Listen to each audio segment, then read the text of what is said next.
point. I think he was surprised, was Slater, that he beat his man and had so much time. But Flynn really stood up well in cage there to make that save. It's 1 back. Slater's going to want back. More likely than not, a guy, Sam Slater, had 20 goals, 13 assists this season, a junior from Dover, Delaware. Pressure on the Chestnut Hill ride, milked nearly 30 seconds of this possession for Wilmington already. You set up top, Jimmy Cava, the senior attacker. Tremendous speed, a guy who battled injury last year, but back in 2022 was an all-conference honoree. Feeds for Gaglione, trying to muscle his way toward cage, nowhere to go.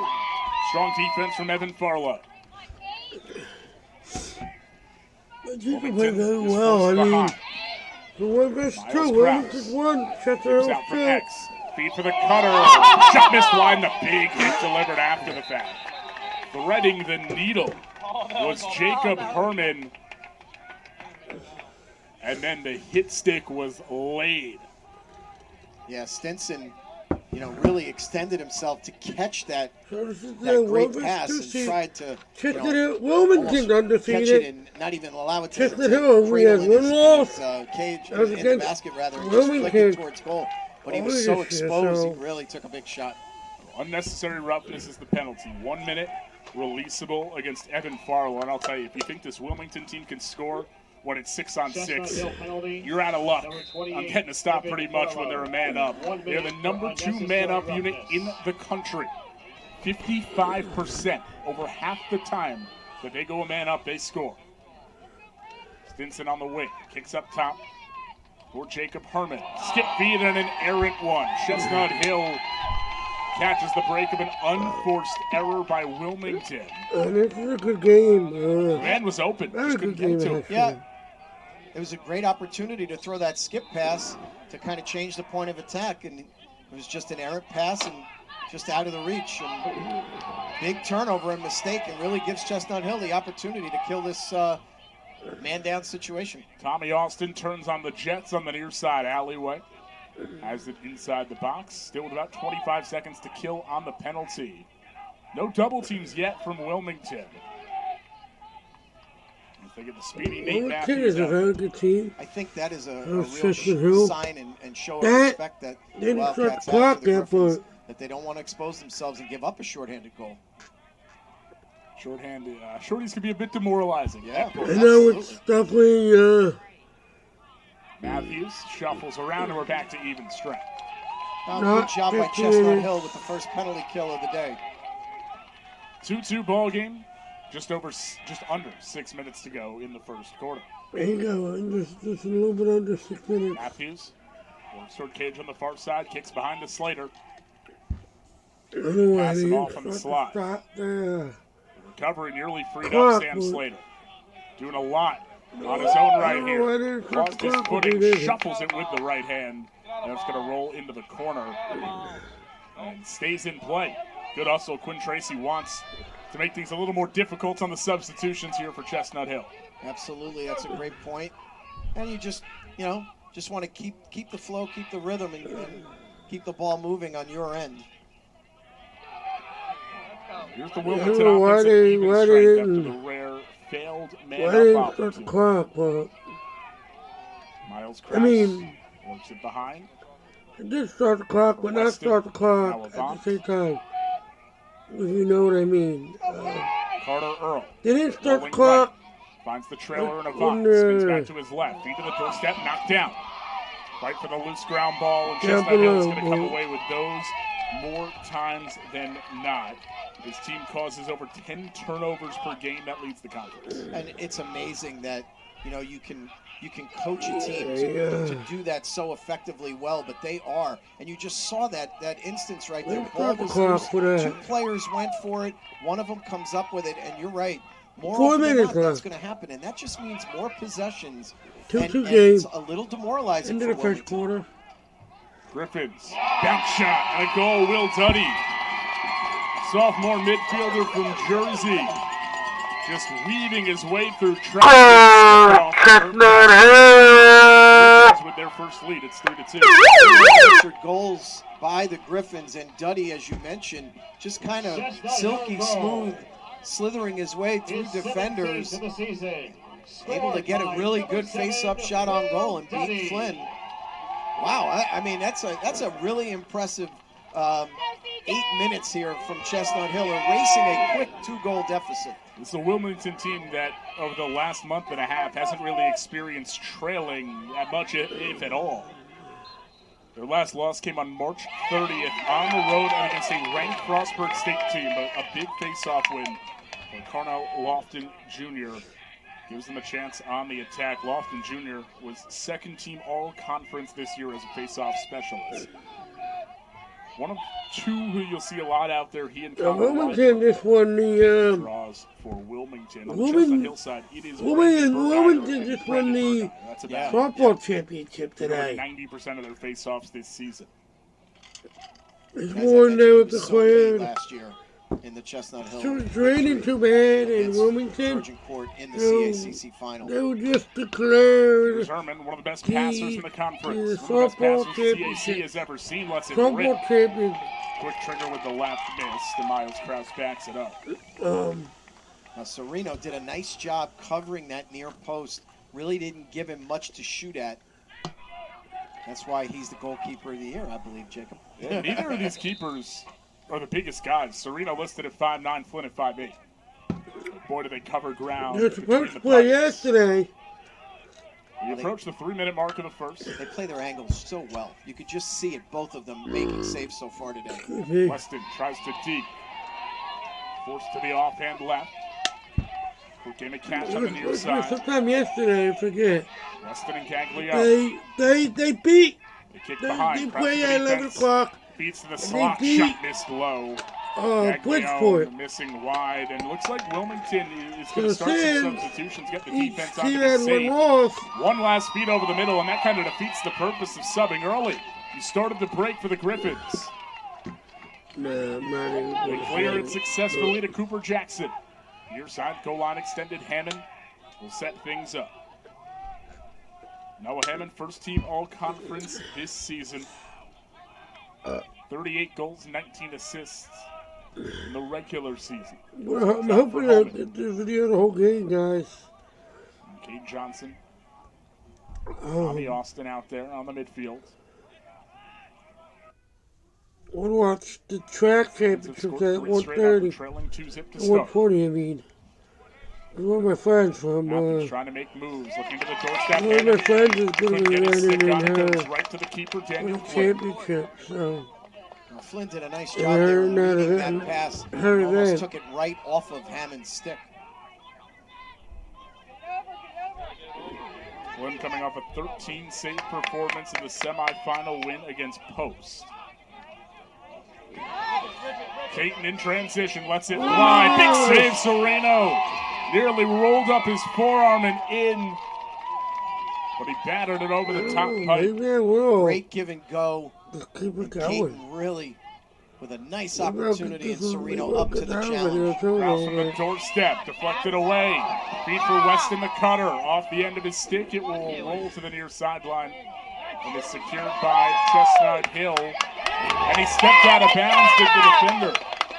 Nice job by Miles Krause, pushing that defender out of bounds to give Wilmington another possession. R.J. Rabicki, who has started all 13 games he's played in this year, missed just one contest. Decided to go after that loose ball, which may have been rolling out of bounds, and unfortunately paid the price. There's a fresh 80 here. Leighton Avant will roll to the right. It's the switch onto Farlow. Avant takes it behind, wants to work on the shorty, and he stepped out of bounds. A mental lapse by Leighton Avant behind net. Stepping on the blue line that marks the boundaries here for the men's lacrosse game. The host team, Dominican, I think so defeated. Griffins with under 40 seconds to go in the quarter. Go offsides. Things have gotten sloppy between two of the usually most sure-handed teams. All of a sudden, two real uncharacteristic mistakes by both teams. Well, championship game, a little bit of nerves.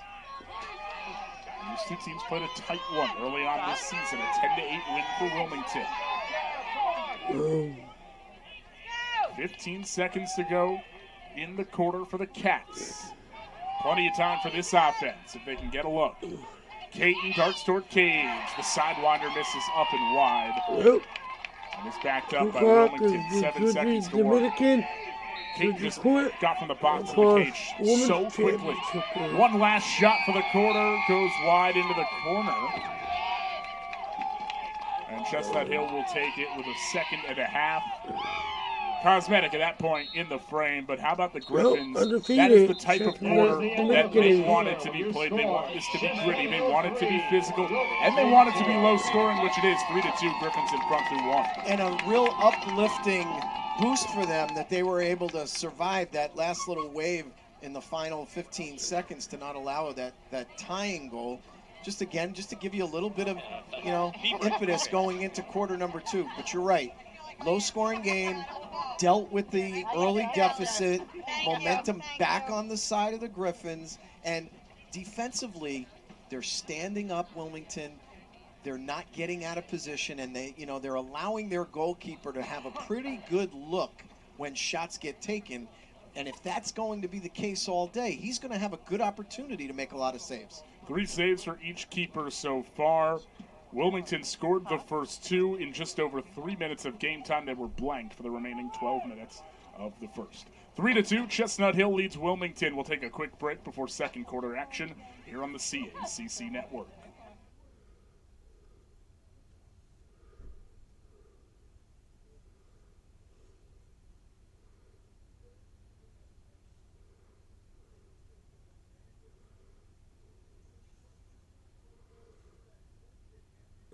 Yeah.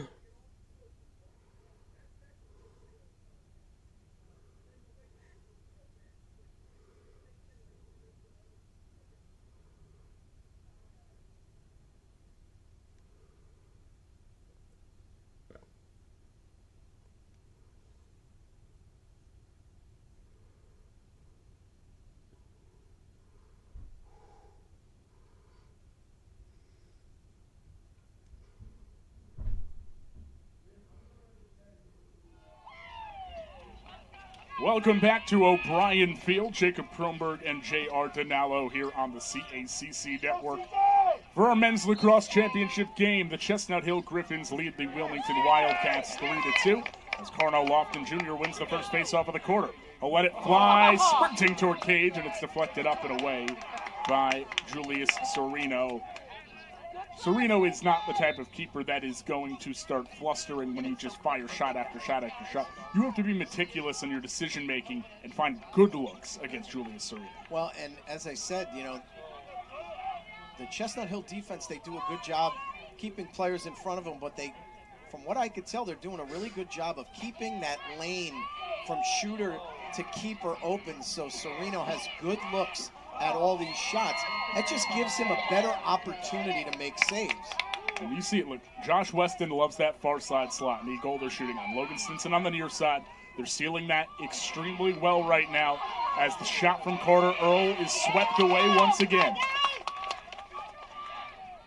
They did not reset the shot clock. It had to have hit somebody. I thought, in honesty, it might have hit the post. It either hit the post or the keeper. Yep. As Kraus goes backhand and a foot save made by Julius Serino. That was a slick save by Serino. Kind of a foot save on that little wraparound backhanded attempt. He is just so confident between the pipes for the Griffins. He never sways from his level of play. We have seen him struggle very few times this year. Even in Chestnut Hill's losses, he did not allow more than a dozen goals in a game this year. Going up against an offense that on average gives you 18 a day. Well, he clearly has to be on his A game for the Griffins to have a chance, and so far he is. And, they play so much more confidently in front of him when they know that he's on that A game.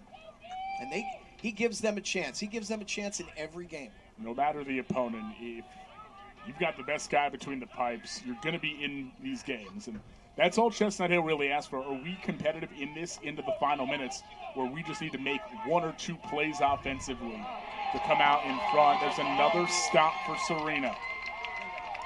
2:15 gone in the second quarter. Griffins lead it 3-2. And we've talked about how these are the best offense and defense rating-wise in the conference. It goes beyond that. Lacrosse is growing. It's a national sport now. So you have to take a little more stock in the national rankings. Takeaway in the midfield from Gaglione. Wilmington right into the offensive third. The Cats first in the conference in scoring. They're second in the country. Well, I mean, just hearing you give those statistics I hate them. I'll give is you an guys a little understanding of how much better men's lacrosse update is on gotten how in the both teams got CACC. here. You know, for us to have teams that statistically are that That'll be high fun. nationally, that speaks volumes for how this game has grown in our conference. And it's not just that people can score the ball here. Gaglione, top shelf. Caught the defense lacking. And John Gaglione goes upper 90 to make it a 3-3 game. Well, and there's the explosiveness of Wilmington. Kind of been stagnant for the last 10 to 12 minutes. But they're so quick to get back on the attack. And again, so many different players that can score. And Gaglione right there, opportunistic and able to finish. Your number 2 scoring offense in the country. On the other side, Chestnut Hill is the number 1 scoring defense. On the year, under 7 goals allowed on average by this incredible defense anchored by Julius Sereno. I'll check that out. In net. Right now. I mean, that's an unbelievable number. And I think that, coming into today's game, the Griffins, showing respect, obviously, to the Wildcats, they're going to get some goals. What they can't do today is they can't give up those bad goals. Because Wilmington in the run of play or when they have a man advantage, they're going to find a way to score. You can't give them more opportunities. Got to prevent the flurries, the runs. Exactly. Any team that gets 3 or more goals in a row, we would consider a run. And that's why it was so big, because your point is so well taken. As we see a flag getting thrown. But Chestnut Hill's ability to deal with that early 2-goal deficit by responding with 3 unanswered goals, huge moment in this game.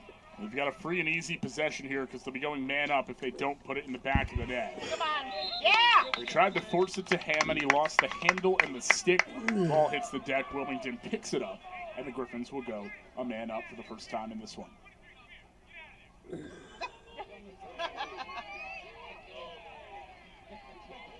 Well, we get to see the Griffins for the first time on their man advantage offense.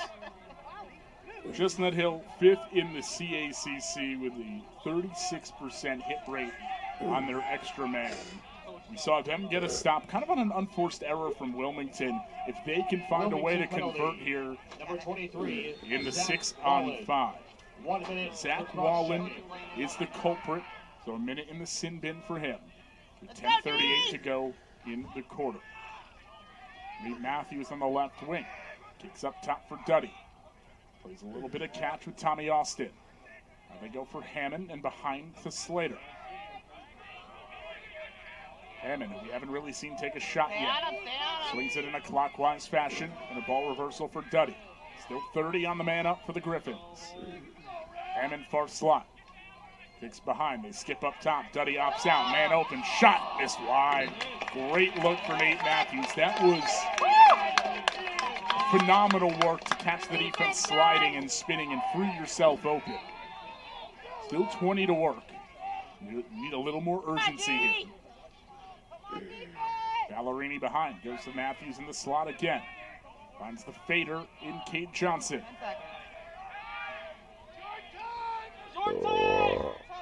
Behind for Ballerini, they've got 5. On the doorstep, Cade Johnson.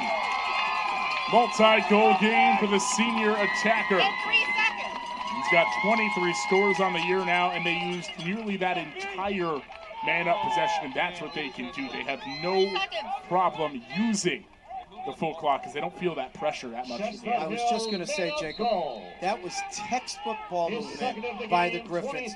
Showed patience, made Wilmington's defense move from side to side, and it ultimately results in Johnson being wide open and walked right in on Flynn, and Flynn really had no chance. And Johnson buries it to give the Griffins a 4-3 lead. One goal lead is back for Chestnut Hill. I believe they were taking too long to get their face-off set up. And Wilmington will take the possession. They work it behind Cage. Good feed near side. Defender was potentially hung up.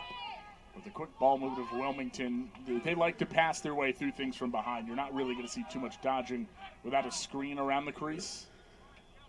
Here's Herman. Near side goal line extended. Gartenmeyer on him defensively. Gives it up. They're trying to find these matchups with the shorties. Krause is defended by one right now, and Tommy Austin, the two-way midfielder. Feed slot. Weston shot deflected on the way toward net. Loose in front and gobbled up by Serino. Well, nice job by Serino. Able to not only intercept the pass, but to make sure that he possessed it. And there's a turnover by Chestnut Hill. The feed, handcuff Noah Hammond. He turns it over in a big stop for Wilmington. 8:45 to go in the half. Griffins up by a goal. Similar style and pace here to what we saw in the first meeting between these two. Well, and that turnover by Chestnut Hill was a big break for Wilmington. You know, Chestnut Hill getting the goal to go ahead and then getting the stop on the defensive end. You know, they were hoping to come down, you know, score, make it a 2-goal game, and they don't even get an opportunity because they lose the ball right around midfield. And those are the mistakes you don't expect from a veteran team and a team that has been there, done that. Everyone who returned won a championship a year ago. They know what it takes. They played a 1-goal game. It was a 10-9 win over the Georgian Court Lions last year in the title game. And they scored with 4.7 seconds left. What a thrilling finish last year. I'll tell you, in the sport of lacrosse, there is always a game winner column in the score sheet. That's a true game. Absolutely. I don't like the game winner that comes with 7 minutes to go in the right. fourth. That's the go-ahead goal. Nifty shot looked, was saved again. Herman went backhand. And like you said before, those cute treats aren't always going to work on Julius Serino because of the composure in net. Well, he's just very adept to playing his angles. He understands where he needs to be in the cage. And he never gets caught out of position. That's a smooth move. Ground ball rolled up ahead to Tommy Austin. Heads up play by Chase Snyder, the first team all-conference long stick midfielder. Past the midway point of the second quarter. Griffins up a goal. Johnson's got 2 of them. Kicks it up top to Ballerini. Ballerini, the freshman attacker. One of 6 freshmen on the Griffins. He's played in every game this year. And they trust him working from up top and behind at X. He's been the point guard at points. Will roll right. Kicks it up top for Austin Dirks. Looking for Hammond. Quinn Tracy will extend defensively. He's going to have that matchup all day long. Slater behind. Kicks up top for Johnson. 8 seconds to work. Chestnut Hill has used the entire possession here. Will they get a shot off? Dirks with 2. Dirks unaware of the possession clock, and he throws it once again up ahead. The second kind of interesting throwaway. Yeah. You want that ball in the far corner of the field, away from the box, where they have to come chase it and then make their substitutions. Yeah, I think he just kind of lost track of time. Quesadilla. Maybe he had a little more time to make that pass out top for one last-ditch effort. But you're right, it gave Wilmington an opportunity maybe to try to go for a quick, fast break. I mean, the idea of buying yourself 3 seconds to make your changes is huge. The restraining line, the blue line, versus the out-of-bounds mark behind Cage is 30 yards.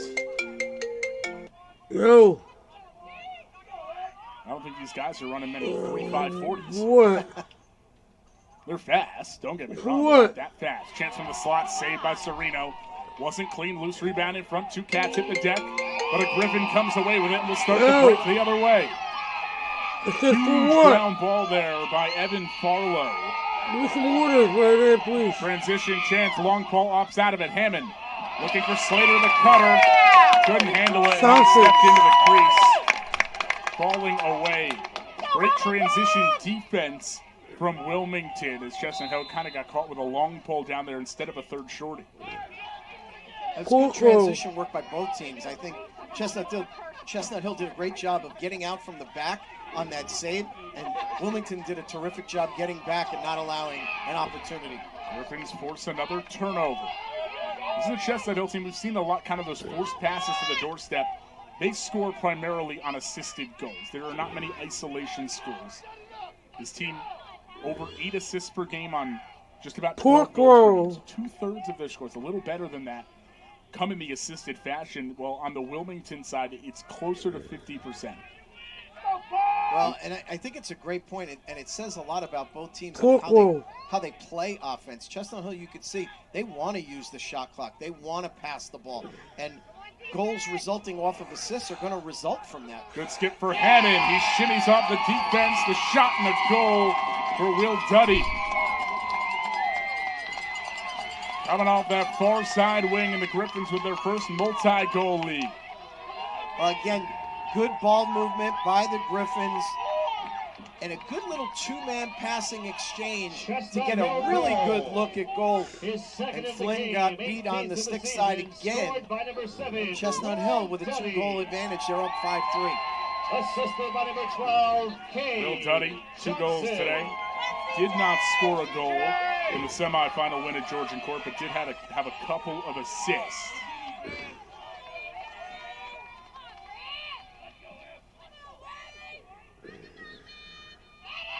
But right now, 5 goals, 3 of them assisted, and a face-off win for Brandon Burgeier.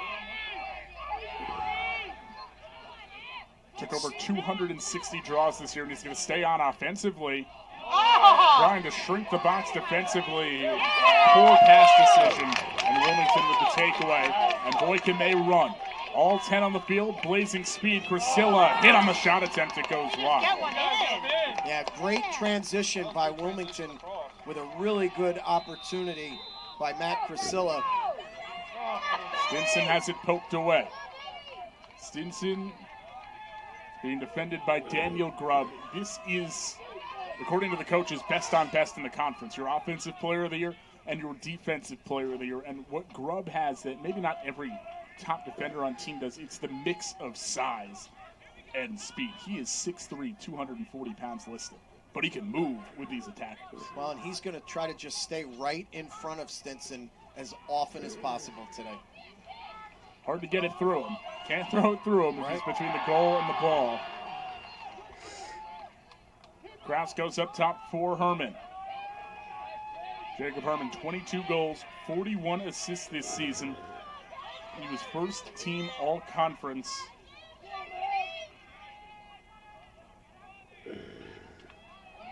Trying to jump over the crease and let it rip from behind was Miles Kraus. Shot goes long on the near side. Stinson backs it up with 14 to go. We got a pretty good game going here. 5-3 Wilmington. Skips it for Kraus. 5-3 Chestnut Hill. For Gaglione, the spinning shot goes wide into the corner. And it's run down by Chestnut Hill. But right there, even on that one, that's a better throwaway at the end than what we had seen at points. Exactly. They understood that the shot clock was almost expired. Let's take a shot, but if we miss, it's going out of bounds, and we'll have an opportunity to get back and set up defensively. Taking a chance at the end of the possession. Griffins, transition try. Out for Johnson. Hesitates, breaks to his right. Give me some gum too, please. Stolen away. Great defense. Give me some gum at the score, please. Now, Chestnut Hill with, back-to-back, mistakes on offense. They have this opportunity to extend the lead, and they're just not able to do so, really giving Wilmington a little bit of life here when they might have been able to extend this lead. The Wildcats are going to take a timeout, try and regroup, and find what feels like a much-needed score in the final 2 minutes and 5 seconds of this half. The Griffins trailed early. They lead now 5-3. Chestnut Hill in front of Wilmington. 2:05 to go in the half when we return on the CACC Network.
The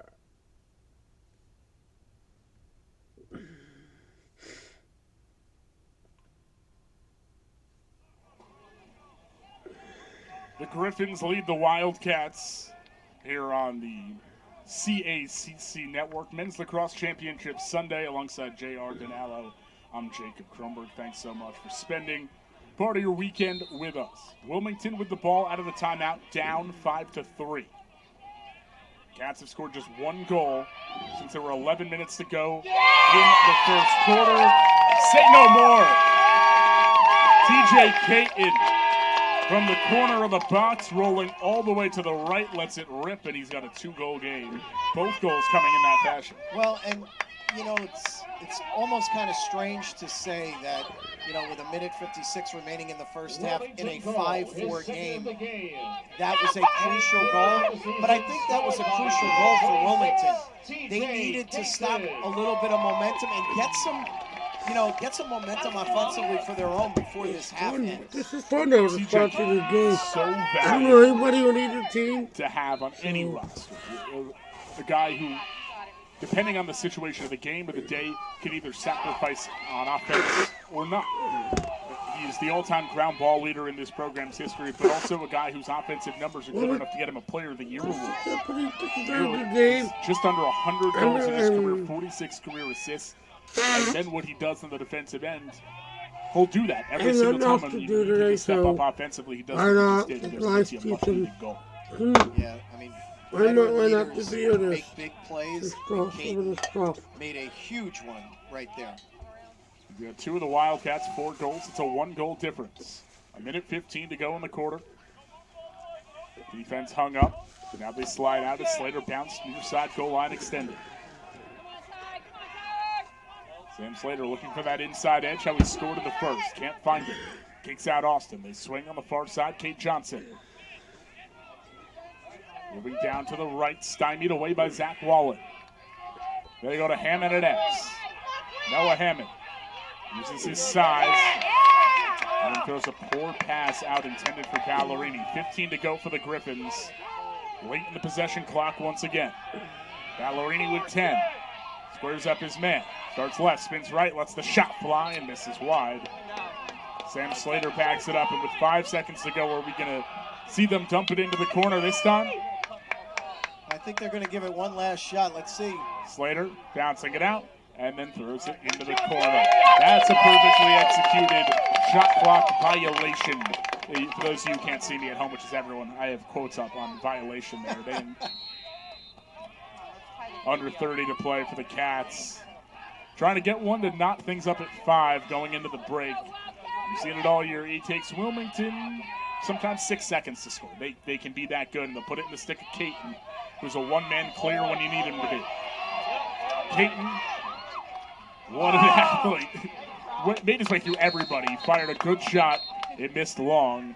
And Wilmington backs it up, and they'll take their final timeout of this half with 7 seconds to go. Great play by Miles Krause as he was able to just get his stick beyond Sereno's to keep possession as the ball went over the end line for the Wildcats here in the last 7 seconds. And now you get to draw something up, and we talked about Chestnut Hill. They like to use the clock. They're going to maneuver. They've got a slower-paced offense at points. 7.4 seconds is plenty of time for Wilmington to get a type of look that they are very happy with. There are so many weapons when you look at Krause behind cage, a guy who had nearly 60 points this year. We've already seen what TJ Caton can do. Logan Stinson's got a goal already. I think that's probably the guy you want to see if you can find a screen to free him up in the left slot here. With how dominant he's been, but just so many options. We haven't even really heard much of Josh Weston yet. No, I think you're right. I think the Griffins have done a nice job. You know, sometimes when you focus on one player, you know, those other players really can kind of, you know, emerge. They've done a nice job here in the first half of not allowing any of the key players for Wilmington really get rolling. I mean, Caton has 2 goals, but he has them in somewhat like transition fashion. And you see that at all the highest levels of men's lacrosse as well. You look at the Syracuse and the Dukes of the world. Teams are keying in on a Brendan O'Neill at Duke or a Joey Spallina at Syracuse. And guys, what you want out of your top dog is, it's like, cool, I'm going to take you 30 yards away from the cage. You're still going to come check me, and I'm going to free up and let my other guys go to work because trust is huge here. At the end of the period, they found Stinson. The shot missed wide again, and there's just a second to go. Quick one-timer at the buzzer! Krause with a perfect feed, and Wilmington manufactures a goal with 1.2 on the clock in the half. Their officials are discussing. Wilmington thinks it's a goal, obviously.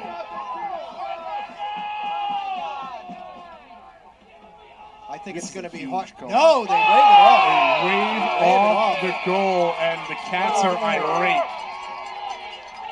Your halftime score, Chestnut Hill 5, Wilmington 4. What a tremendous play at what was a near goal at the end of this first half, but instead we go to the intermission with the Griffins leading 5-2. Well, and it's interesting that the officials got together and overruled it. I mean, it happened so fast that for my estimation, it was hard to not allow the goal. But you know, the three on-field officials got together and disallowed the goal. But what a great play with 1.2 seconds left as the Griffins fell asleep.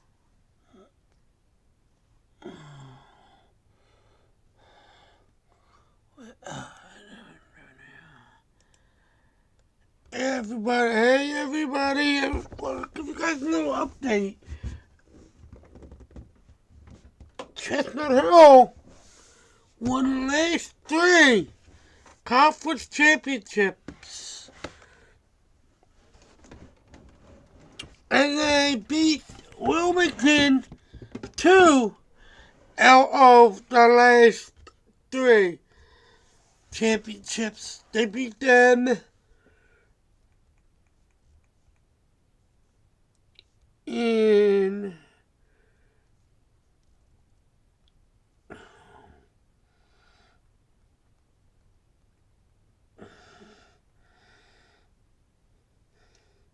2022. They beat Wilmington 13-12, and then again the following year, I believe. No.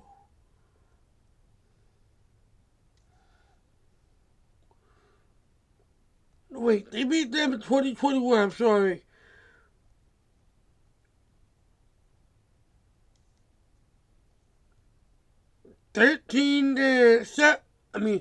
I'm so sorry guys today. My mind's going everywhere.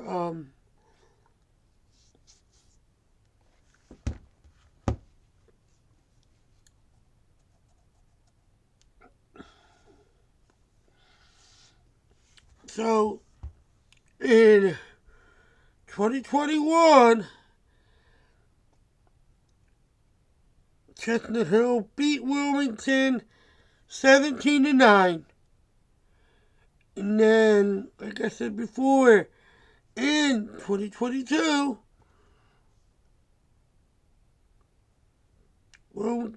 Chestnut Hill beat Wilmington 13-12. So Chestnut Hill won the last 3 conference championships. And last year,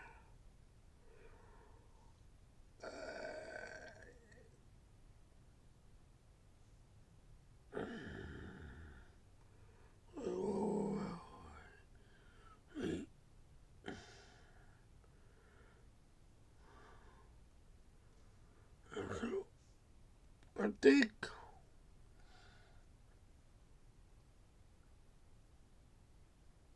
last year Chestnut Hill beat they beat Georgia Court 10-9.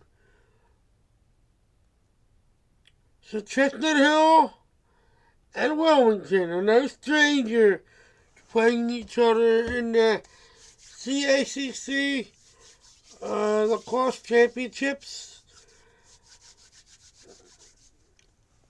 And then I will be back soon for the second half, 50-minute halftime. I'll just put my video on pause. Out of the pile. Herman tied up. Herman, yard sale from behind. Herman is banged up after that hit. Boy, he really sacrificed his body there. He took it from about 4 different defenders. He got stood up, and then the stick was de-twigged out of his hand. Good feed for the cutter, mishandled by Will Duddy. Waiting down the lane, now Wilmington quickly the other direction. Priscilla on the move goes to Weston, who sealed off nicely in transition by Kyle Gartenmeyer, second-team all-conference defenseman. Well, you see how good the transition defense was there for Chestnut Hill. Wilmington, big head of steam on the break and just stood up about 20 yards from goal. Really solid defensive effort by the Griffins. So much stability and success comes from that 3 starting defensemen on this Chestnut Hill team. Daniel Grubb, Kyle Gartenmeyer, and R.J. Ribicki. Just what he told me he would be today. Yes. And it seems like Wilmington's putting the ball on the stick of T.J. Caton quite a bit at the end of the second and start of the third here. Looking for a head start, and they've got a long pole on the midfielder, Caton. Into traffic, lost it on the cradle, and the ground ball scooped up by Evan Farlow. 5-5 game, 4 minutes into the second half. It's amazing how well Caton can kind of slide his way through traffic as well as he does. 6'3", 200-pound graduate student. He's just so incredibly athletic, and his lacrosse IQ up there with the best of them creates a scary situation for a lot of opponents. The Griffins last scored with about 4:21 to go in the first half. Will Duddy was a multi-goal game. About an 8-minute scoring drought. Here's Ballerini working on Tyler Quinn. Feed to the slot, and forced away is Jackson. Goes to Kate Johnson. Good defense on the perimeter by Solomon. Quick shot, Johnson saved by Flynn. Well, Daniel Flynn had a good line of sight on that shot. Was able to just catch it in midair.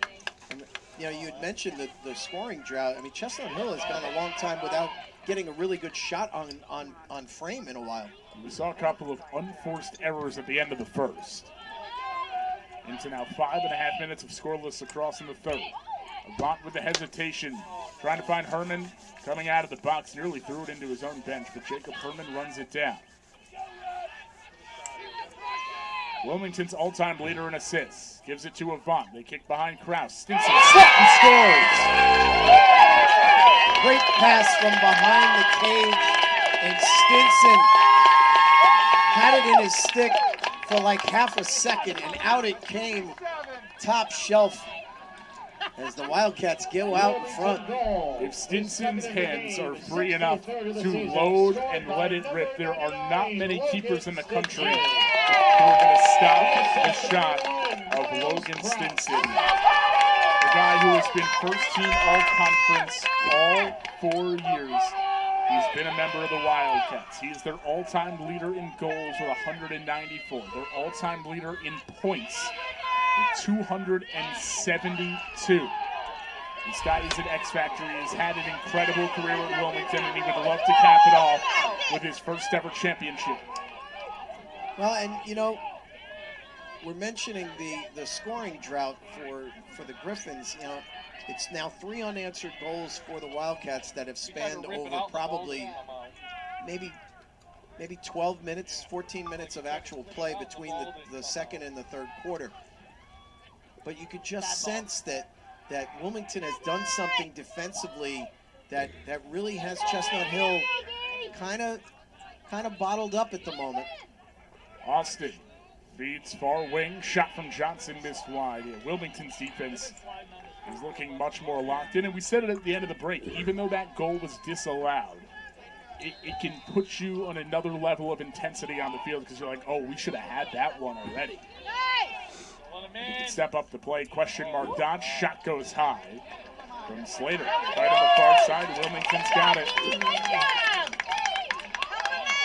There's the ever dangerous ride of Chestnut Hill. Wilmington beats it. They were on the break, but it popped out of the stick of Wallen. Long pole shot rings the pipe. Zach Wallen gave it a go from the edge of the box.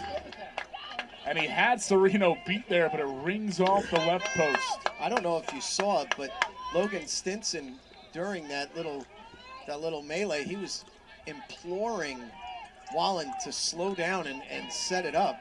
But Wallen, you're right, really uncorked a good shot that rang off that right post. Takes a lot of discipline when you think you have a shot as a long pole to not take it, because how rare are those opportunities?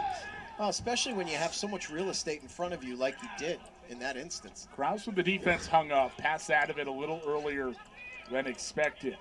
Stinson works from up top. Shot blocked by a defender. Logan Stinson secures the miss. Goes for Herman. Herman circling the crease. Kicks out to Caton on the wing with the shorty on him. TJ Caton with a size advantage. Works middle, the sidewinder stopped by Serino. And then the loose ground ball, Kyle Gartenmeyer lays a clean but big hit on Miles Krause. Well, and you correctly said it. Caton had a great opportunity on a short stick, and he really gave it a good look. And again, Serino up to the challenge. A big, big save for Chestnut Hill. The mix of size and speed from the Griffins defenders is so tough. Action toward the crease. Slater, too easy. Second of the day for Sam Slater. Had a step on his man, beat him on the inside route to the doorstep, and nothing Daniel Flynn could do. On the left side, kind of sliding his way right to that near post, and beats Flynn for the tying goal. And what a big sequence, as Caton had a great look at goal on the one end, stymied by Serino, and back go the Griffins to get the tying goal. That's a sequence we might want to circle, Jacob, with 6:38 remaining. That game-tying goal at 6. Sam Slater, whose scoring has really upticked as of late. That is his 5th multi-goal game in the last 6 contests. The Griffins win the faceoff. 9-5 is the Chestnut Hill edge on faceoffs right now. Well, and it makes a defensive team so much better when they can win that have that kind of faceoff advantage, I should say. Statistically on the year, Wilmington had been the better faceoff team. Led the conference at 59%, with the stability of Brandon Bergeyer at X against the mixed bag that Wilmington throws. Around the crease, beautiful feed, even better finish. Slater for the hat trick. Leaping over the edge of the crease, and the feed was on target. It's 7-6, Chestnut Hill. What a great pass by Jake Ballerini to a cutting Slater on that left side, and just like that, goals in less than a minute, 2 goals in less than a minute rather, to propel the Griffins to this 7-6 lead. That was the prettiest goal of the day, JR. Oh, totally. And he caught it in stride, took a step and finished.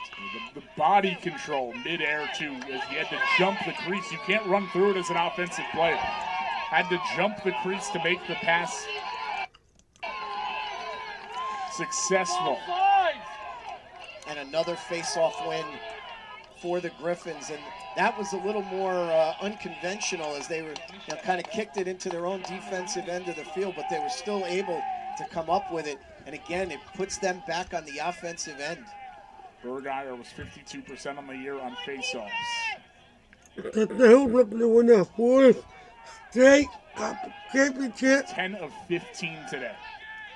67% right now for Bergeier. And those extra possessions, as you mentioned, JR, go such a long way for a team that has as solid a defense as the Griffins do. Nate Matthews circles the crease. Felt space. Instead kicks it out to the wing. Noah Hammond trying to free that strong left hand. Hammond tied up. Flicks it away for Johnson. 18 to go on the possession. Slater for the cutter. Ballerini scores! Boy, and they reversed it on this goal. This time it's Slater to Ballerini.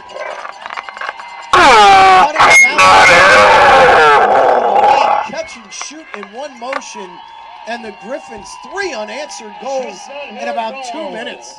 Jake Ballerini light on his feet, finding space toward Cage. And the Griffins up by a pair. 4:31 to go. And you had mentioned, Hammond with the ball. Noah Hammond's been so quiet today. But those other guys, and specifically Sam Slater, really, and Cade Johnson, really taking up that offensive scoring load. And Hammond drawing a lot of attention, especially in that sequence. The eyes of the Wilmington defense on him allowed for the cutter in that instance of Jake Ballerini. We had mentioned it in what Chestnut Hill was doing to Logan Stinson, and then you have other guys who have to step up. Stinson's going to get his regardless, but no matter what Noah Hammond does, worst case scenario is he's occupying Quinn Tracy, the long post defense, each and every possession. Tracy, a first-team all-conference defender, has that assignment, and rightfully so, because you don't want to let Noah Hammond beat you. But these other guys for the Griffins stepping up. TJ Caton with that same roll dodge again, missed wide of Cage. And now he will rotate out. Caton kind of gets that first look on offense sometimes coming out of the break, and then you have to give him rest when you can, because that guy needs to be on your defensive midfield line. And he's actually in a seated position right now behind the bench.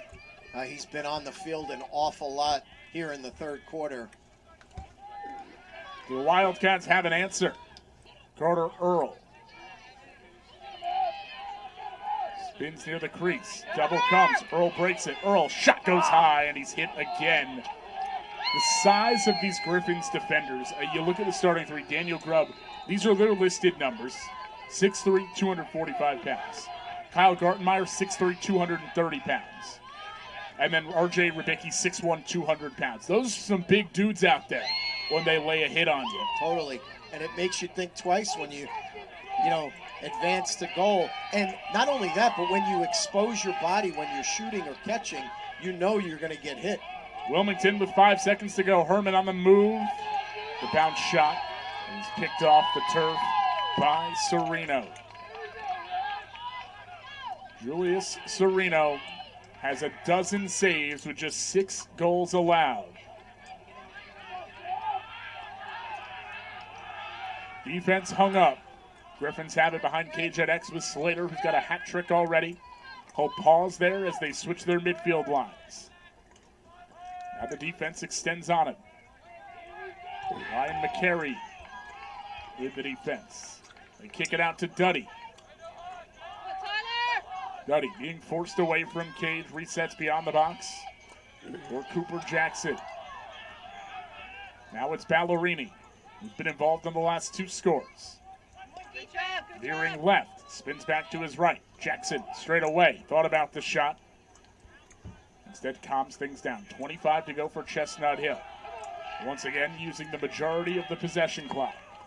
Ballerini with the pirouette. Ballerini shoots low, saved by Flynn. The rebound taken away, Will Duddy.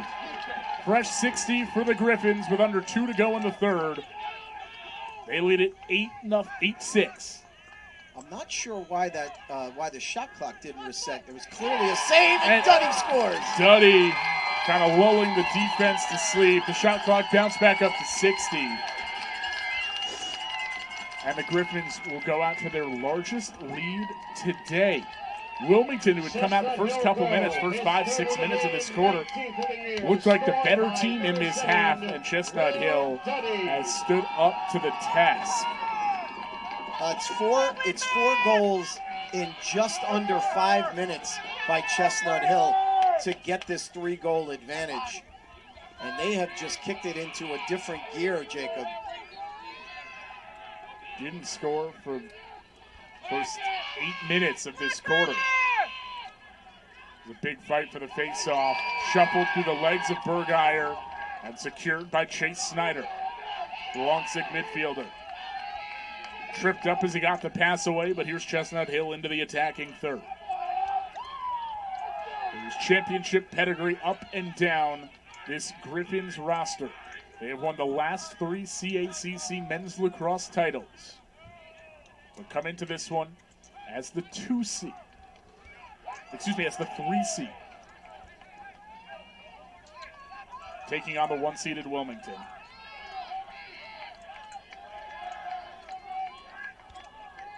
Well, you make a great point. I think the pedigree and the veteran leadership on this team has really shown here in the third quarter. Bouncing back from a slow start to the fray. Wilmington needs a stop. Under a minute to go in the quarter. Slater. Got a shorty on it. Slater, right side of the crease. Jump shot attempt. Stopped off the chest of Daniel Flynn. He escapes to Quinn Tracy. 30 seconds to work for the Cats. Took him just a second to get a shot opportunity at the end of the second quarter. Here's Justin Solomon. Finds Caton out of the box. Caton likes to work quickly. TJ with 15. Goes for Herman. 10 to work for Wilmington. Herman behind the back feed. Stinson from up top. Shot missed wide. Backed up by Miles Krause. Anytime Stinson lets it fly, everybody holds their breath. Krause with 3 into the doorstep. Weston converts. This one's going to count for sure with 2.4 on the clock.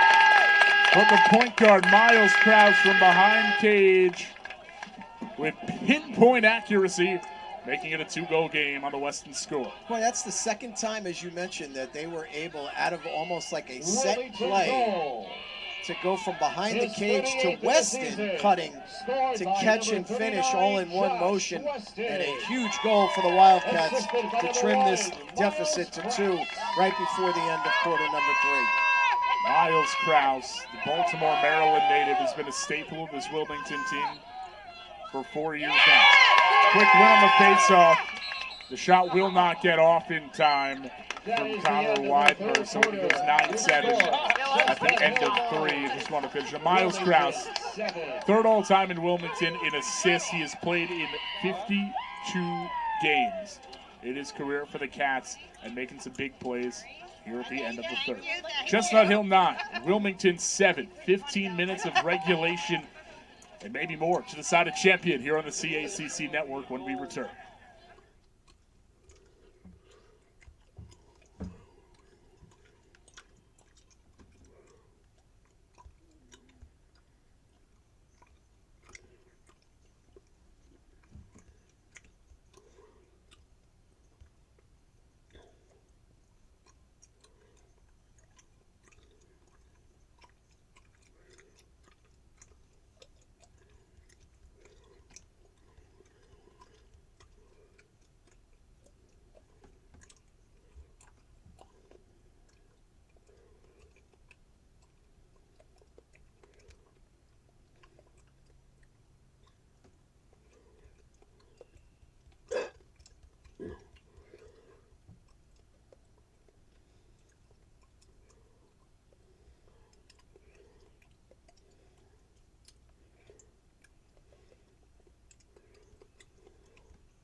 Yo, watching the lacrosse game, why?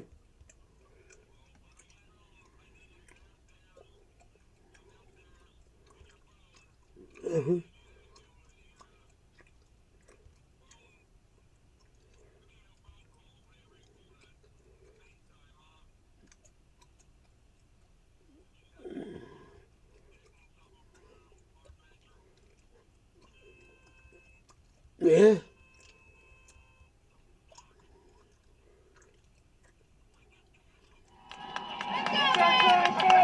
Griffins 9, Wildcats 7. Fourth quarter of the men's lacrosse championship game is underway here at O'Brien Field, and there's Brandon Bergeyer with another face-off win to begin the quarter. And a huge one there because, momentum had swung back to Wilmington with that goal right before the end of the quarter. You don't want to give them an opportunity with the opening quarter face-off.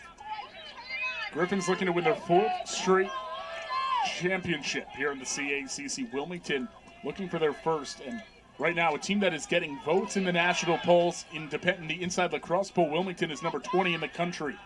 This offense with a rare 7 goals right now. Usually at 17 at this point against a lot of teams. Skip to the doorstep. Slater turns the corner. Shot missed behind the back of the net. Flynn did a nice job of not sliding too far off of that near post. Took the near post away from Slater. Jacob Kronberg and J.R. Donallo here on the CACC Network. Championship Sunday. Men's lacrosse here, women's lacrosse. The final quick trigger, and the worm burner scores. Tommy Austin, the senior from Bethlehem, Pennsylvania, gets his 12th of the year, and that's a quick release. And that might be, and it's hard to say this, that might be the first bad goal given up today. It was such a quick release, and it caught Flynn clearly by surprise.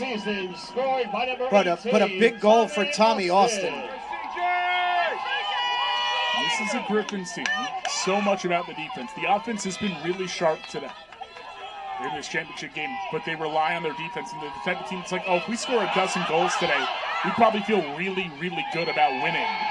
And they're going to win another face-off, and this make it, make it, however you want to put it, situation for Chestnut Hill is going to make the time shrink really quickly for Wilmington.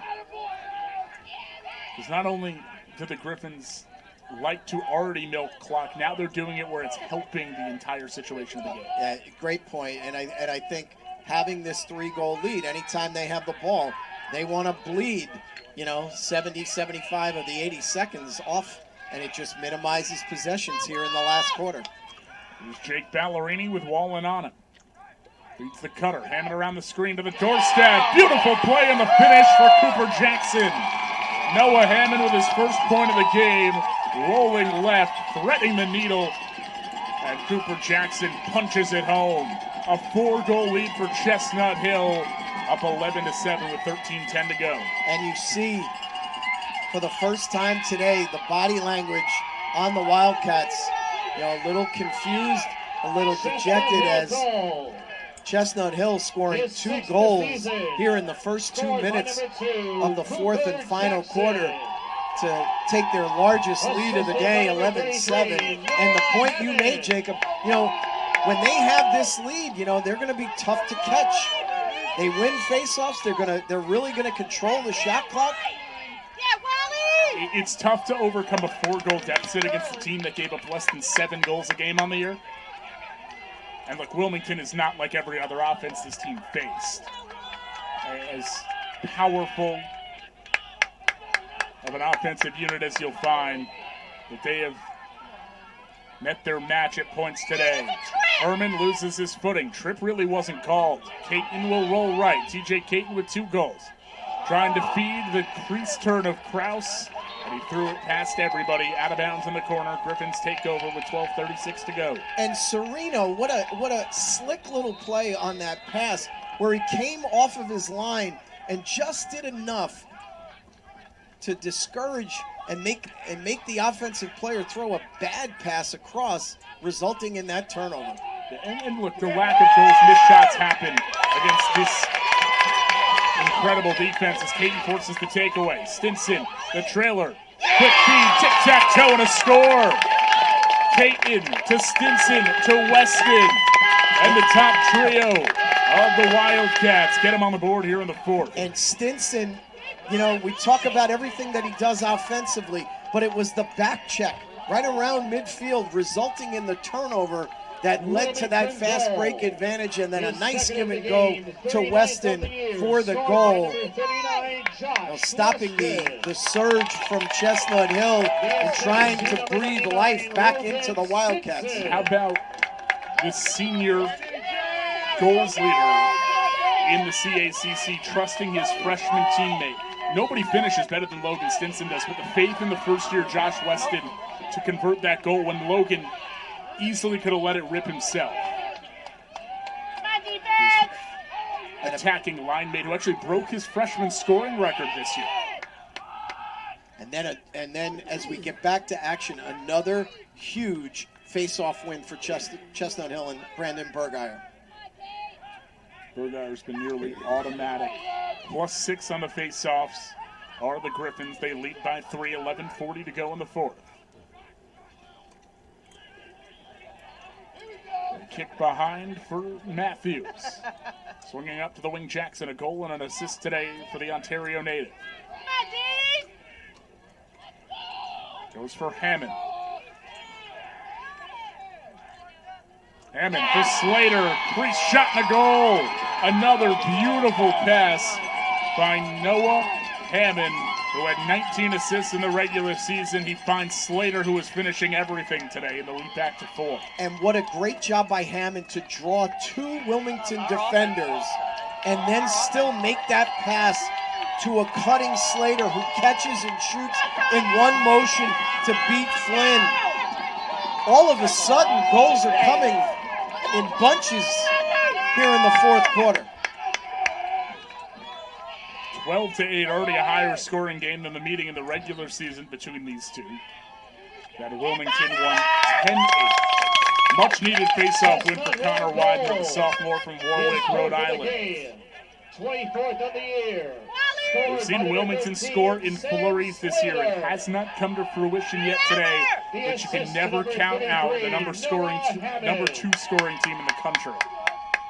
Now they can score, you know, quickly and often. And it all starts, you know, with the face-off win. And as you said, a big one there for Wilmington to give them an opportunity. They just can't, they've got to have the ball. I mean, as silly as that sounds. Chestnut Hill has it. They're going to bleed clock. Here's Caton, who's probably gotten the best looks for Wilmington today. Working on the long stick midfielder Snyder. A couple of first-team all-conference honorees. For Stinson, hesitated. The pass was deflected there, but still makes its way to Cava. Now Kraus will dance. The rotation for Jimmy Cava. Up top, Herman airmails everything. Watch out in the parking lot. That's why I park on the other angle of the goal. And they're going to say the Griffins were the ones who backed it up. Wow.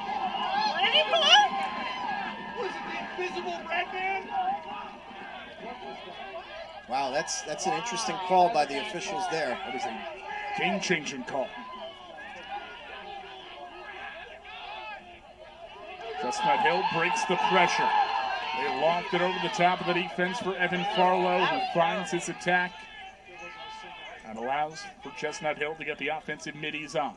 Cade Johnson with 2 goals and an assist, being defended by Brendan Leonard behind Cage. Works it over to Duddy on the far side of the field. Will they play through Noah Hammond again, who has 2 of the crispest passes we've seen today of the last couple of goals?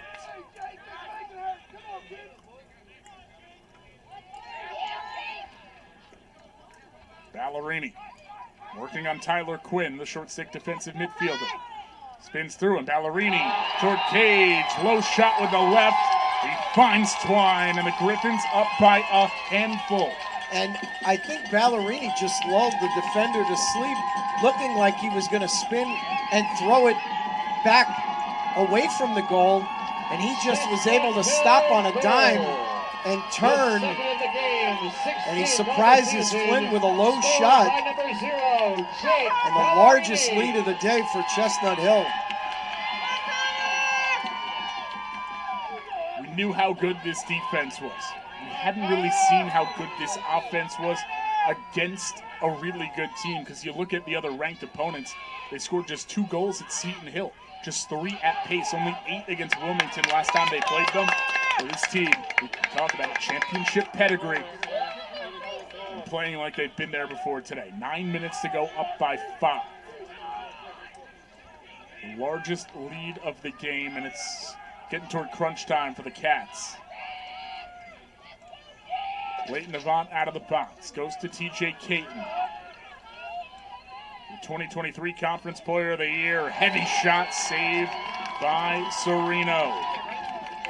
13th save for Julius Serino. He had 16 in the semifinal win over Georgian Court. Well, and you see now Wilmington has to really up their pressure in their defensive, in their offensive end, rather, to try to get the ball back, and they almost did. Nate Matthews swoops in for the loose ground ball. Turns the Jets on. Doorstep, easy. They might wave it off if Slater went into the crease on his own. It's got to go through before he hits down in the crease. No goal. Yep. Slater just a bit off balance there. And what would have been his 5th of the day gets taken off the board. Caton loses his footing. Tackled by Daniel Grubb, and a whistle on the play. We're going to get Grubb for the hold. Caton puts it back into play quickly. Stinson with space, shot missed high. Expect a few more looks from Logan Stinson here, the Player of the Year. He's going to need more than these 3 points today to get his team back in it. And you really have to credit Daniel Grubb. What a tremendous defensive performance he's put on Logan Stinson today. Shot missed wide again, foot race for possession, and it stays with Wilmington. Grubb, Gartenmeyer, and Rubicki. Chase Snyder as your long stick midfielder, and then of course Serino in cage. Julius Serino, the conference goalkeeper of the year, leading the CACC in goals allowed on average and save percentage. Good feed to the doorstep, mishandled by Weston, and it's a Wilmington turnover. Serino, when you look to the national scale, he was still that good. Second nationally in goals allowed average, trailing just the keeper from Lenore Rhine, and then the only person with a better save percentage, Dylan Renner from Adelphi, and that's a top 5 team in the country.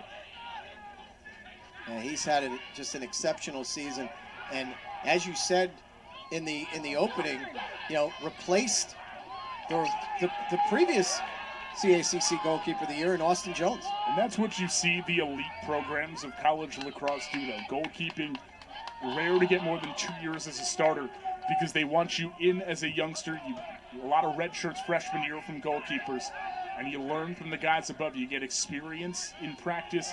You play a few games in these blowouts, but by the time it's your opportunity, you're a veteran, you get to come out and lead this team, and that's what Julius Serino has done here in his senior season. Loose ball, far side. Wilmington needs to find a way to scoop up these ground balls as a hit is laid by Herman. He sent Rubicki to the turf, and the push awards possession to Chestnut Hill. 6.5 minutes to go, and a full possession clock to work here for the Griffins. Time is their friend. Well, and you see Chestnut Hill bothered a little bit by the defensive pressure by Wilmington, and it's feast or famine. If you turn them over somewhat in the backcourt, if you will, you have an opportunity. If you don't, you give them a numbers up advantage going to goal. Chestnut Hill, surprisingly enough, has actually turned the ball over more times than Wilmington. But on every break, Serino's been the savior, and Slater will get number 5. The defense continues to slide early from that goal line extended area. Slater is just weaseling his way in there Great pass and another finish. 14-8. The Griffins in front of the Wildcats. Cooper Jackson really getting some good looks offensively and making things happen too for the Griffins. Cooper Jackson, who came into today assistless on the year, without an assist this season. He's got 2 today. Cooper Jackson.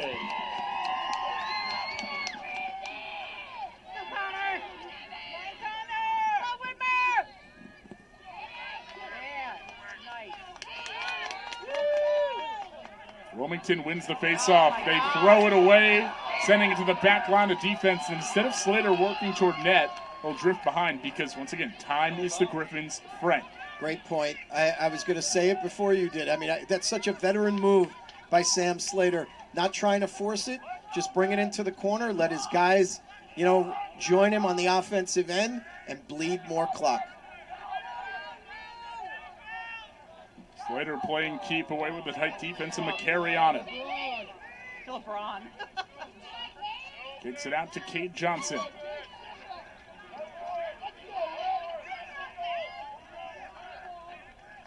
nothing off to the ref. You're up by 6.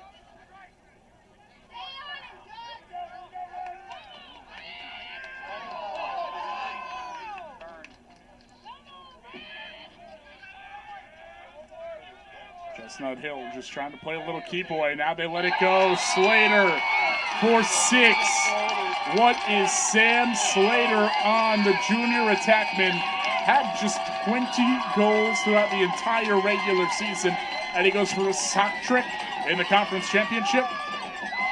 I mean, it's a tremendous performance in the biggest of games by Sam Slater to score 6 goals and to do it in a variety of ways. There you saw him, beat his player on the right side, left-handed shot, top shelf beating Flynn for goal number 6. Largest lead of the day for the Griffins as they go up 15-8 with under 5 minutes to play. And Wilmington will get that loose ball. TJ Caton, as they have to really look to score and score quickly, do the Wildcats. 4.5 to play.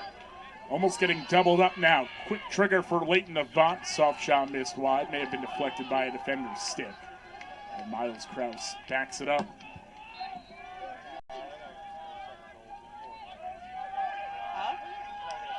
Credit Chestnut Hill, in as much as they had this scoring barrage, they have really done a great job defensively against Wilmington. Only 4 goals in this half have they allowed. Sereno in the goal, just making save after save. Just made his 14th there on the shot from Jimmy Cava. His season high in saves is 17. And there's a flag. Laundry won't matter. Crease dive and a goal. Nate Matthews with the exclamation point. And they are beginning to celebrate in Philadelphia. Still some time left, but the Griffins, just a tremendous offensive performance at 6 straight goals, pushing this lead to 8. And as you said, Nate Matthews looking, I think, just to maybe kind of, get the ball down the right side of the field. He found himself able to beat a couple of defenders, goes to goal, and lights the lamp again, and the penalty will still remain for against Wilmington. It's your lacrosse and 1. A slash goes against Zach Wall and his second penalty of the day. We will go to a face-off. And Bergeyer is the one who jumps. Penalty. Number 23. So Wilmington down a man is still going to have to try and put some pressure on offensively. You can't waste a minute. And knowing that, Christian Swicker is going to take a timeout. Your 2024 CACC Coach of the Year had put together one of the best teams Wilmington has ever had this year. Barring a crazy comeback, it looks like it might come to an end. This Cats team set a program record in goals this season with 259. His team got to the national rankings, according to Inside Lacrosse. They're number 20 right now, went undefeated in CACC play. But it's looking like the Griffins are going for number 4. I mean, it's just an outstanding, I guess you'd call it maybe 13 minutes or so, you know, from the midpoint of the third quarter to here we are now. I mean, it's a tremendous run for Chestnut Hill, and just scoring, you know, in bunches right now. But it all starts from what they do, really, from the face-off back. They've really controlled this game. They've done a great job on Logan Stinson, you know, not allowing the Player of the Year to have a tremendous game. Sereno has made big saves when he's need to, but now you flip it to the offensive end, and you get this game, you know, this game of his life performance by Sam Slater, where he's able to score, you know, the goals in bunches, 6 on the day. It's a great team performance, and really, James DiCarlo, what a job. With 6 minutes into the second half, Wilmington scored a goal to make it 6-5 Wildcats. Over these next 17 minutes, the Griffins have gone on an 11-2 run. They came into today in the hunt for their 4th consecutive conference title, and they played like champions today. Caton rolling right, the back check knocks it loose. Sereno gobbles it up behind the cage. And here's Chestnut Hill, still a man up for 20 seconds. Cooper Jackson gives it away to Cade Johnson, who even with the extra man, he's going to let time run. The 60 seconds you get on this possession here, taking it off the clock, is more important than the difference between an 8 and 9 goal game. And that's just, you know, presence of mind, being well coached, especially in the face. You know, the crowd is, you know, urging for them to keep scoring goals, but they realize, as you just said, they have an 8-goal lead. Time is their friend. Bleed the shot clock all the way down and get yourself ready to be champions again. The pressure of Wilmington feels like it's called off the Dogs a little bit here as well. Well, until Caton decides not anymore. A couple of tough checks against Blaze McCabe, the graduate student from Purcellville, Virginia. Austin tries to sling it behind to Slater. That pass is deflected, rolls out of bounds with 10 on the possession clock.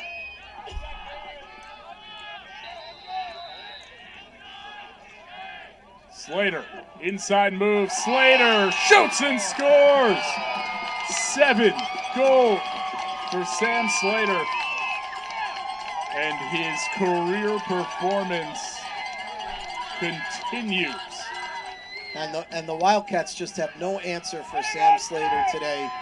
And he's really made his living coming from that left side of the cage and sliding in front.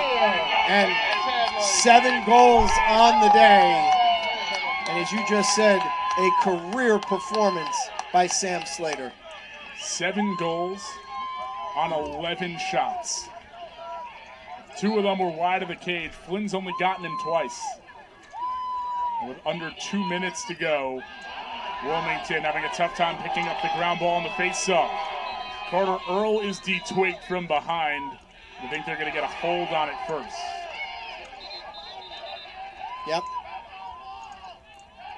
No, they're going to call a hold on Wilmington. Oh, wow. The Griffins can feel it. Inching closer and closer to midfield. And that sideline boundary here with 1:45 to go. Slater takes a wraparound check from Earl. Kicking it out to Cade Johnson.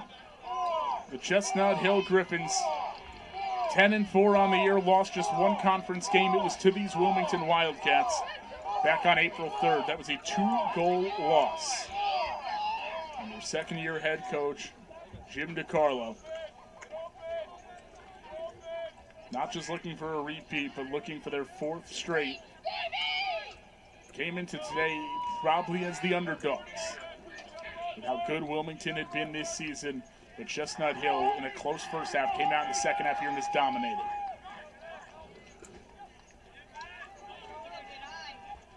Omen feeding the slot. Austin pushed to the ground, and there's laundry on the field. And that's likely going to do it here then.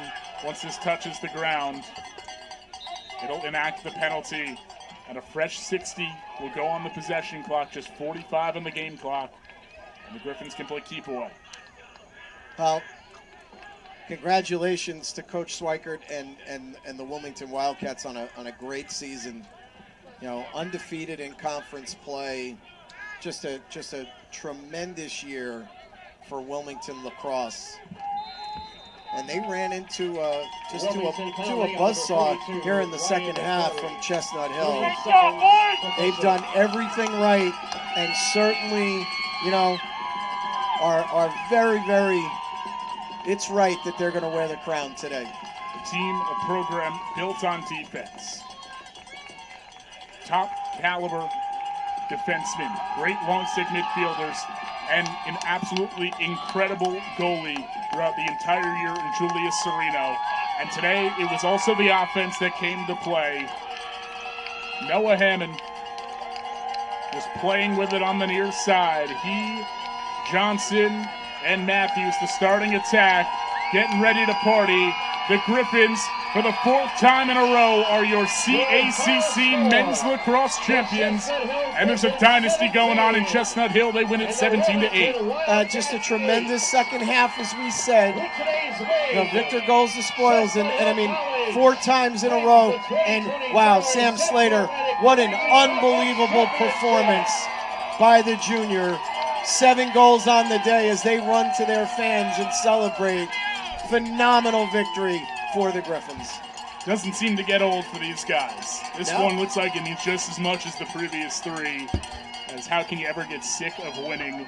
17-8 our final. The Griffins take down the Wildcats, and we'll get into everything that Chestnut Hill did today. But the Wilmington Wildcats deserve their flowers as well for another outstanding season under Christian Swicker.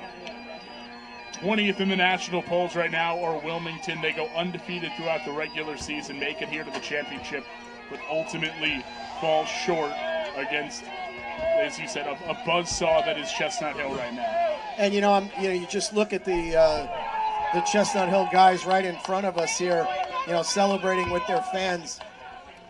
We're talking so much about their offense and Julius Serino, but Daniel Grubb today at leading that defense and what they did to stymie the high-powered Wilmington offense. And it's not just Grubb.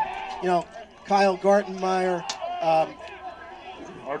Brandon Bergheyer, what he did with faceoffs. Just, it's a team effort for them defensively. And they certainly, did everything that they've been talked about, the best defense in the conference against the best offense in the conference.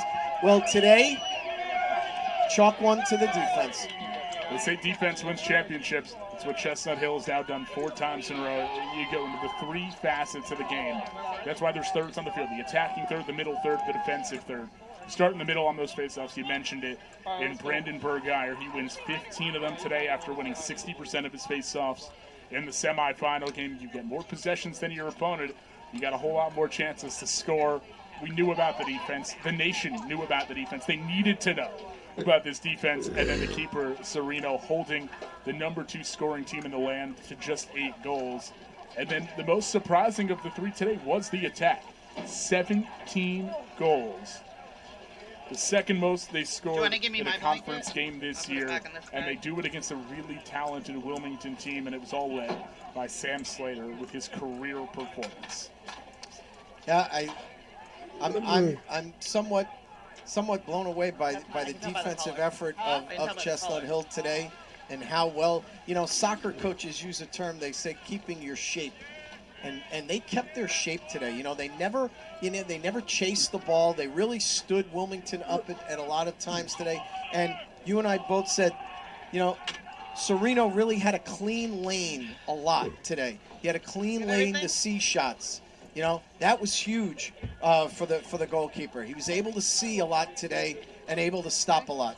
On the season, Julius Sereno had a 64% save percentage. Today, he had a 64% save percentage, 14 stops, 8 goals allowed, and he is a champion anchoring the best defense in the country. Yep.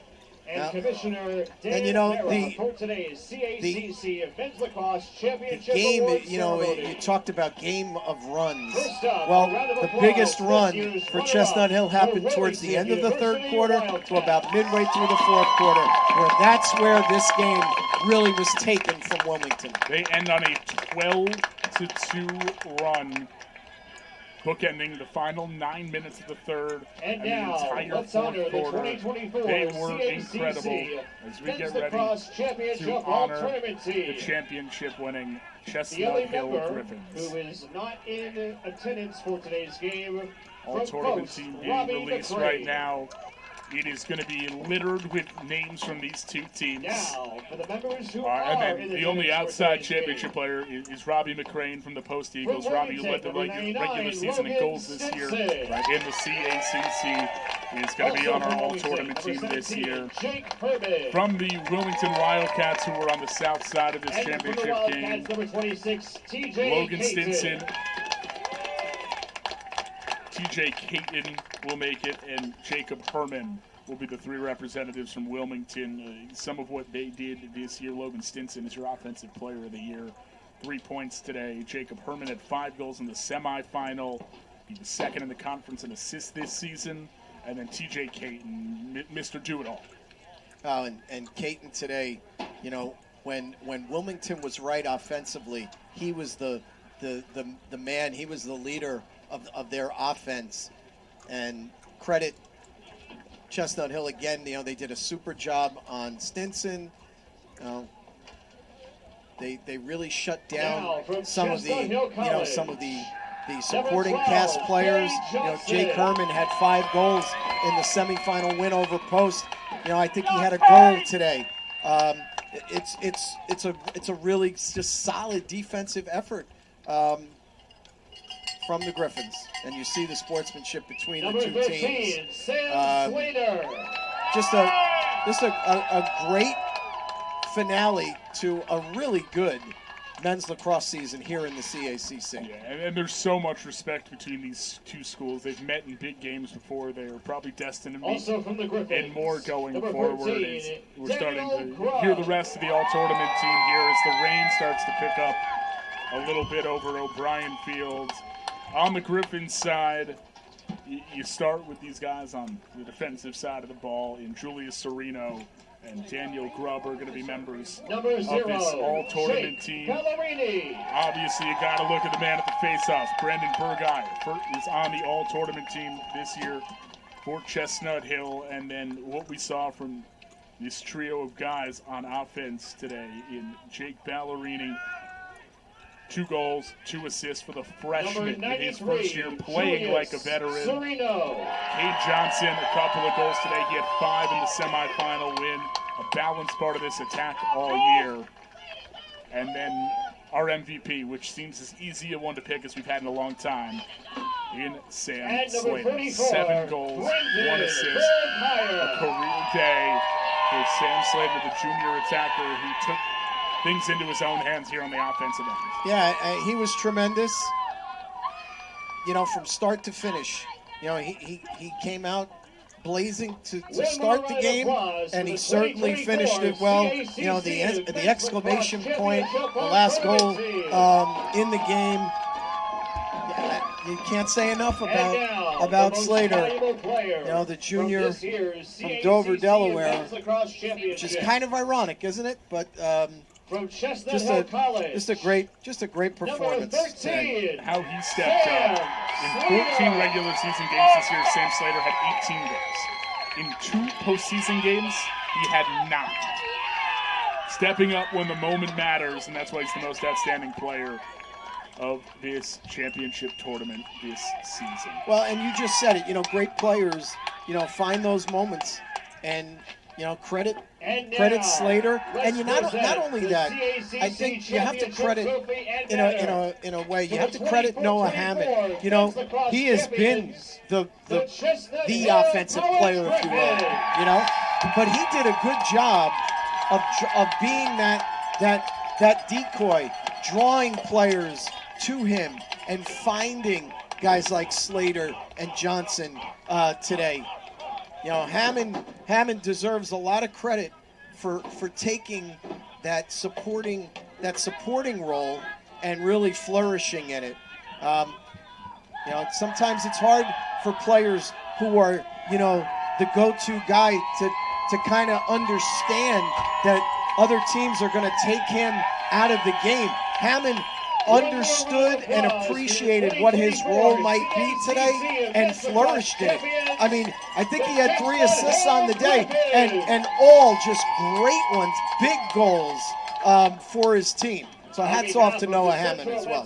Not a weak link on this Chestnut Hill team. For the 4th straight year, they are CACC Men's Lacrosse Champions. I think that's going to do it for game 1 of our 2 championship games today. Remember, in about an hour, we're going to have Dominican University and Georgian Court University to crown a women's lacrosse champion. But for now, we're going to say so long. For our entire crew and everyone here at Dominican University, thank you for hosting.